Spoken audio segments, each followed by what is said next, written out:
여러분 안녕하십니까? 쩐데리TV의 쩐데리입니다. 구독, 좋아요, 알람 설정까지 부탁드리겠습니다.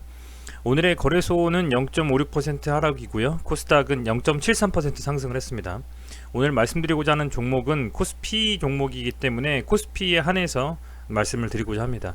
우선은 코스피는 오늘 개인이 1000억 가까이 순매수를 했습니다. 1069억 순매수했고요. 외인이 1059억 순매수를 했습니다. 그럼에도 기관은 2497억 순매도를 하면서 거래소를 끌어당기는 데 앞장섰다라고 생각하시면 될 것 같습니다. 우선은 개별 종목에 대한 차트를 보기 전에 코스피 지수를 한번 보면 현재 이런 움직임이거든요. 어떻게 보면 고점은 점점점 낮아지고 그리고 저점은 점점점 높아지는 이런 움직임이 되고 있고, 제가 생각하기에는 이런 파동이 점점점 잦아들면서 이제는 어느 정도 방향을 결정해야 되는 움직임으로 거진 다가왔다 라고 좀 생각이 됩니다. 우선은 뭐 시장에서 다양한 이슈들이 종목에 대한 것 뿐만 아니라 지수에 대한 상승과 하락에 대해서 많은 연결고리를 가지고 움직이고 있습니다. 그중 가장 큰 것은 아마도 해외 시장은 11월 3일 미국 시장의 대선이 아닌가라고 좀 생각이 되고요. 그 이벤트에 대한 불확실성 때문에 전 세계 시장이 요동치고 있다라고 생각하셔도 무방할 것 같습니다. 아울러서 그런 11월 3일의 대선에 어느 정당이 정권을 잡느냐에 따라서 코로나에 대한 경기 부양책이 미국에서 어느 정도 규모로 나오느냐, 어떤 방식으로 나오느냐, 어떤 산업군에 집중되느냐도 상당히 많은 영향을 향후에 끼칠 거라고 좀 생각이 됩니다. 이제 그런 과정 속에서 10월 마지막 주에 우리 시장은 어쨌든 어제는 많이 빠지고 오늘은 조금 상승하면서 코스닥 같은 경우에는요 그렇게 좀 마감을 해줬고, 코스피는 이제 기관이 좀 팔았습니다만 그래도 외인이 어느 정도 들어와 주면서 방어를 해준 그런 움직임이다라고 좀 보시면 될 것 같습니다. 우선은 보시면 코스피 같은 경우에 현재 최근 요 며칠간의 매동은 괜찮다라고 보여집니다. 왜냐하면 최근에 사실은 시장을 좌지우지하는 게 외인도 외인이지만 기관이 어떻게 나와주느냐가 굉장히 중요하다고 좀 생각이 되거든요. 사실은 저는 그렇게 생각했습니다. 그 매일매일의 매매 동향을 좀 보면서 우리 시장의 소방수 역할을 주로 했었던 이 연기금이 시장의 방어막 역할을 좀 해줘야 되는데 최근엔 그렇지 못하다. 그런데 뭐 코스닥보단 최소한 코스피에서 요 며칠 사이에 그래도 조금은 순매수가 좀 들어와 주고 있기 때문에 이 연기금의 움직임과 기관의 움직임을 봤을 때 향후 좀 더 기관이 혹여 외인이 좀 코스피 대형주들을 위주로 순매도를 하더라도 기관이 좀 방어해 줄 수 있는 그래도 힘은 좀 있지 않냐라는 좀 생각을 해보고 좀 더 지켜볼 필요가 있겠다라고 생각이 됩니다. 우선은 뭐 코스닥이든 코스피든 개인이 좀 많이 들고 있는 게 코스닥이라고 생각을 하면 그 대주주 양도세 때문에 아주 코스닥은 시장에서 많이 좀 외면을 받고 있습니다. 특히 기관도 많이 좀 팔고 있죠. 이때다 싶어서. 그런데 뭐 모르겠습니다. 이게 아시겠지만 이 이슈가 코스피에도 어느 정도 영향은 조금은 그래도 미칠 거라고 좀 생각이 됩니다. 그런데 이 이슈가 얼마나 좀 빠르게 결정이 좀 되느냐. 왜냐면 현재는 대주주의 기준을 10억에서 3억으로 낮추고 양도세를 22% 가까이 물린다라는, 물론 당장 시행되는 것은 아니지만 그런 이슈가 있기 때문에 엄청나게 시장에서 많은 분들이 매도로 좀 대응을 하시는 것도 있는 것 같아요. 특히 코스닥의 경우에는. 그래서 이게 5억으로 올라간다, 대주주의 기준이 10억으로 다시 복구한다라는 얘기는 있는데 이런 부분들이 빨리 시장에서 명확하게 좀 결정이 돼야만 저는 긍정적인 움직임이 더 나올 것이라고 좀 생각이 되고요. 그런 움직임 속에서 어쨌든 이 SK 바이오사이언스 관련되어져 있는 아스트라제네카 그리고 노바백스, 이 회사들이 이슈를 머금고 있는 SK 케미칼, 그리고 케미칼의 지분을 38% 정도 들고 있는 SK 디스커버리가 많은 영향을 좀 받고 있다라고 좀 저는 생각을 하고 있고요. 오늘 그래도 이 두 관련되어져 있는 종목군에 긍정적인 소식이 장중에 좀 나왔습니다. 보시면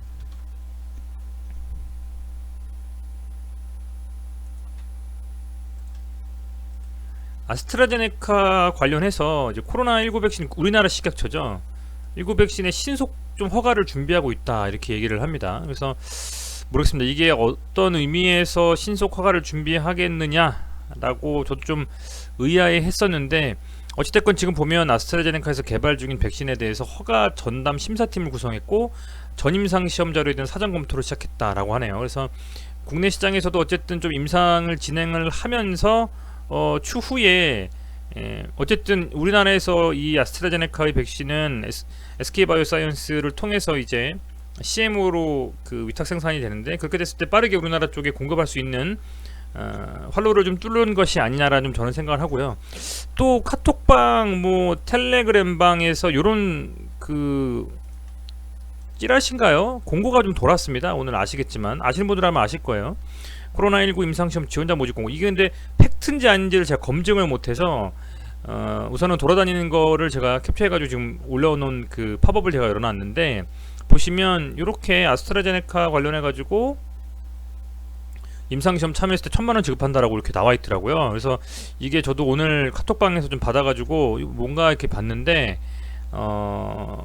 친구를 통해서 받았거든요. 근데 이게 진짜인가 아닌가는 모르겠습니다만 금액 때문에. 그래서 어쨌든 이런 뭐 찌라시인지 팩트인지 모르겠습니다. 이런 것들이 도는 거 보면 근시일 내에 어쨌든 국내에서도 좀 임상을 해서 아마도 백신에 대한 허가를 하고자 하는 움직임은 분명히 일어나는 거는 맞다라고 좀 추측이 돼요. 그런 상황에서 오늘 이런 기사들과 함께 주가가 그래도 특히 케미칼 위주로 조금 올랐습니다. 보시면 케미칼 같은 경우에 오늘 2.25% 상승으로 종가는 마감을 했고요. 장중에 보면 장중에는 최고가 5.39%인 35만 2천원까지 장중에 좀 상승을 해줬습니다. 이렇게 보면 이런 식의 지금 쌍바닥을 만들면서 바닥이 조금 상승하는, 저점을 좀 높여가는 움직임이 나오고 있다라고 좀 생각을 할 수 있을 것 같고요. 기준이 됐었던 어떤 저항 라인이 한 32만원 정도라고 저는 계속적으로 말씀을 드렸는데, 여기를 좀 돌파해주면서 물론 62평선에 좀 막히긴 했습니다만 그래도 이렇게 조금은 상승에 대한 움직임을 생각할 수 있는 매동과 함께 오늘 마감을 좀 해줬기 때문에, 보시면 기관이 오늘 순매수를 좀 해줬거든요. 최근에 외인과 기관이 SK케미칼 같은 경우에는 순매수에 좀 동참을 좀 하고 있습니다. 이번 주 들어서 연기금에서도 많이 좀 담아주고 있기 때문에 추후에 어쨌든 하락보다는 SK케미칼 같은 경우에는 아스트라제네카라는 노바백스의 백신에 대한 기대감을 가지고 상승 추세로 좀 전환할 수 있는 힘이 있다라고 좀 저는 생각을 하고 있어요. 물론 이때 한 40만원 가까이에서 잡으신 분들은 지금 너무 많은 손실이기 때문에 굉장히 좀 힘드시겠지만, 그럼에도 어쨌든 저점을 높여가면서 이슈를 머금고 가고 있기 때문에 저는 조금 더 지켜볼 만한 힘이 있고, 단일가에서도 3.22% 상승을 하면서 기대감을 상당히 보여주고 마감을 했습니다. 그렇기 때문에 내일 그리고 이번 주 시장에서 조금은 흔들리면서 음봉을 만들고 양봉을 만들고 하면서 이렇게 옥신각신하면서 올라갈 수도 있겠습니다만, 다음 주에 코스피와 코스닥이 어느 정도 상승 추세의 전환을 맞이한다면, 그리고 앞서 말씀드린 것처럼 11월 3일 이벤트가 해소가 되고 또 대주주 양도세에 대한 부분도 이슈가 없어지고 또 코로나에 대한 어떤 이슈들이 어떤 식으로 돌아가는지에 따라서 아마 주가가 추가적인 하락보다는 조금 바닥을 좀 만들고 상승하는 움직임으로 갈 것이라는 좀 생각이 듭니다. 물론 전제는 그렇게 올라간다는 것의 선행지표는 아마도 앞서 말씀드린 것처럼 우리 코스피 자체가 어느 정도 상승을 좀 해주고, 그리고 이 아스트라제네카라든지 혹은 뭐 실적도 발표가 아직 안 돼 있으니까요. 어닝 시즌이기 때문에 그런 부분들, 더불어서 노백스에 대한 부분들도 임상이 안 좋게 끝났다, 정지됐다, 막 이런 부작용이 있다, 이런 식의 기사가 뜨지 않는다면, 그렇다라고 하면 투심이 조금은 이제 완화가 돼서 저는 이 SK 바이오사이언스 관련 종목들은 투심이 좀 긍정적으로 변하고 있는 움직임이 아니겠느냐, 이렇게 좀 생각을 하고 있고요. 이제는 이렇게 한번 양봉을 띄웠고 한 번은 갭으로 내렸던 요 구간대에 진입을 했습니다. 그래서 여기서 이 박스권을 37만원 정도 라인까지를 얼마나 빠르게 돌파하고 40만원대를 넘어갈 수 있느냐가 향후 움직임의 관건이 될 거라고 봐요. 요 정도 라인대가 이제 지금 이렇게 돌파를 했는데, 여기가 다시금 돌파를 시도하면서 40만원을 뚫어줘야만 정말 추가적으로 더 올라갈 수 있는 힘이 있고, 그 전까지는 요 박스권에서 넘지 못하고 계속적인 지지부진의 움직임을 계속할 수도 있기 때문에 가장 중요한 이 40만원 돌파, 그리고 37만원의 어떤 터치를 좀 해주면서 조정을 받아주고 다시 올라가는 좀 그런 움직임이 이 케미칼 같은 경우는 나와줘야만 추가적인 상승에 대해서 기대감을 가지고 투심이 조금 더 붙으면서 쭉쭉 뻗어갈 수 있지 않겠느냐, 이렇게 좀 개인적으로 생각을 좀 하고 있습니다.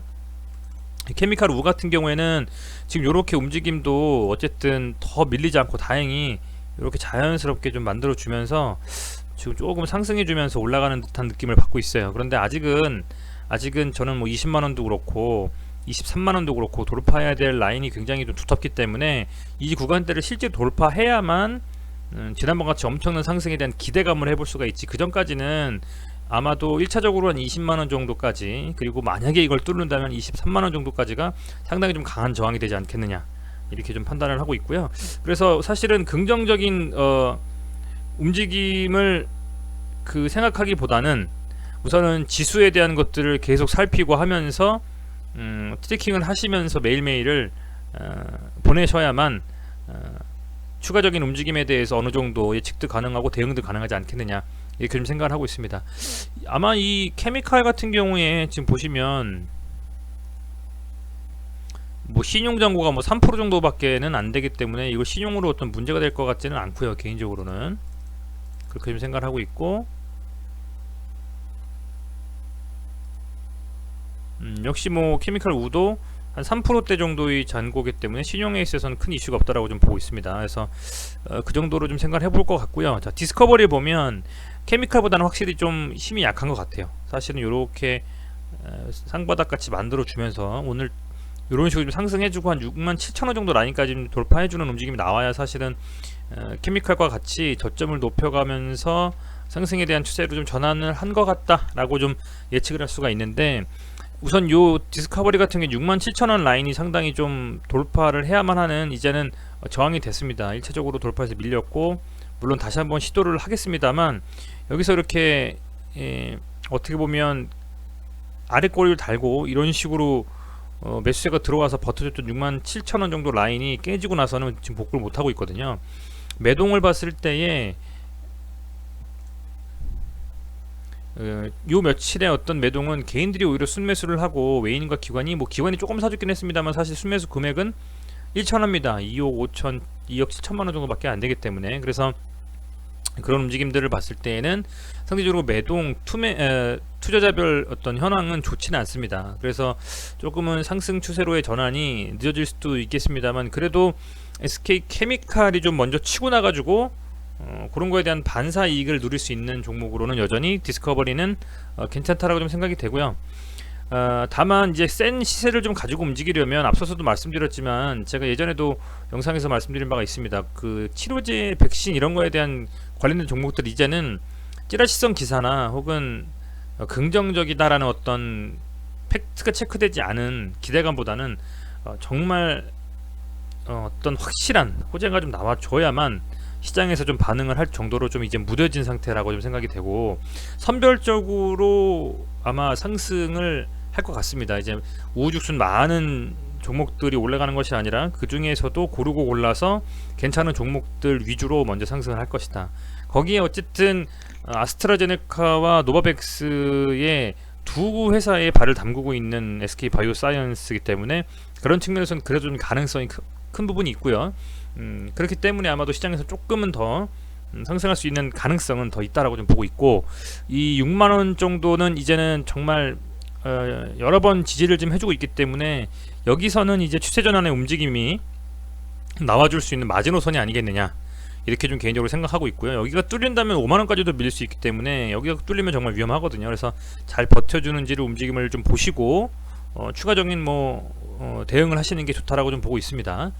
단일가 같은 경우에 보면 0.63%인데 큰 상승은 아니고 어쨌든 케미칼의 상승에 따라서 추가적인 기대감으로 올라갔다고 볼 수 있을 것 같습니다. 보시면 뭐 신용에 대해서는 큰 이슈가 없고요. 디스커버리 우 같은 경우에도 거의 비슷합니다. 이렇게 정말 그 디스커버리와 디스커버리 우는 한 종목으로 보시면 될 것 같고요. 케미칼과 케미칼 우도 한 종목으로 보시면 될 것 같습니다. 여기서도 보면 케미칼 우는 이 한 5만원 정도 라인을 지지를 해주면서 지금 저점을 테스트하고 있는 것 같습니다. 지지라인을 테스트하고 있는 것 같고, 이게 지지가 된다고 하면 아마도 케미칼을 필두로 이 네 종목은 먼저 케미칼이 가고 나서 그 다음에 디스커버리가 가는 그런 형식의 움직임을 가지고 갈 것이다 판단이 되고, 매동으로 봤을 때에는 매동은 특별한 어떤 이슈 없이 개인들에 의해서 움직여지는 종목이라고 볼 수 있을 것 같고요. 단일가도 2.47%, 그래도 단일가에는 디스커버리 우가 상당히 좀 강하게 움직였네요. 보시면 아까 제가 케미칼 우를 봤었나 모르겠는데, 케미칼 우도 한번 단일가를 볼까요? 케미칼 우하고 디스커버리 우 그리고 케미칼 세 종목은 잘 간 것 같고, 디스커버리가 조금 약하게 마감을 했습니다만, 어찌됐든 뭐 당장 아스트라제네카 이슈가 시장에서 조금 더 나올 수 있을 것 같아요. 지금 보면 뭐 포탈 실검에도 좀 떠 있고 이랬었거든요. 그렇다라고 하면 어찌됐건 뭐 조만간에 조금 긍정적인 소식이 들려온다면 그 소식을 바탕으로 해서 움직이지 않겠느냐. 그리고 지금은 양 종목 두 개의 케미칼과 디스커버리 모두 지지라인을 좀 테스트 해주면서 잘 버텨줬기 때문에 추가적인 코스닥과 코스피 양 시장의 어떤 추가적인 심한 하락이 나오지 않는 이상은 버텨주면서 상승 쪽에 전환을 할 것이다라고 저는 좀 개인적으로 좀 말씀을 드리고 싶습니다. 이 종목들이 아니고 다른 종목들을 가지고 계신 경우에 역시 계속 제가 말씀을 드리고 있는데, 신용으로 좀 사시거나 하신 분들은 반드시 신용 비중 140%, 신용 반대 매매가 이제 신용 담보 비율 140% 언더가 돼서 이틀 가지고 있으면은 다음 날에 그 반대 매매 나오거든요. 이제 그거를 맞지 않게 손실을 좀 보더라도 보여 계신 종목들 조금은 비중을 잘 조절하셔가지고 이번 주 특히 잘 버티실 수 있는 한 주가 좀 될 수 있도록 잘 관리하시길 바라겠습니다. 그리고 오늘 이렇게 좀 잘 시장이 반등을 했다라고 해서 내일 또 반등하라는 법은 없거든요. 지금 영상 찍고 있는 시간이 오후 9시 49분인데 1시간 정도 뒤에 이 나스닥과 다우지수가 어떻게 되는지, 그리고 실시간으로 내일의 이슈가 될 만한 기사들은 없는지 살펴보시면서 휴식하신다면 내일 시장도 잘 대응하실 수 있을 거라 생각이 됩니다. 네, 시청해 주셔서 감사드리고요. 내일 시장 부디 좀 강하게 좀 양봉 뽑으면서 거래소는 한 2350포인트에서 뭐 2400포인트까지, 코스닥은 800포인트 위에서 좀 정말 마감해주는 하루가 됐으면 정말 좋겠습니다. 네, 시청해 주셔서 감사드리고 내일도 영상으로 찾아뵙겠습니다. 고맙습니다.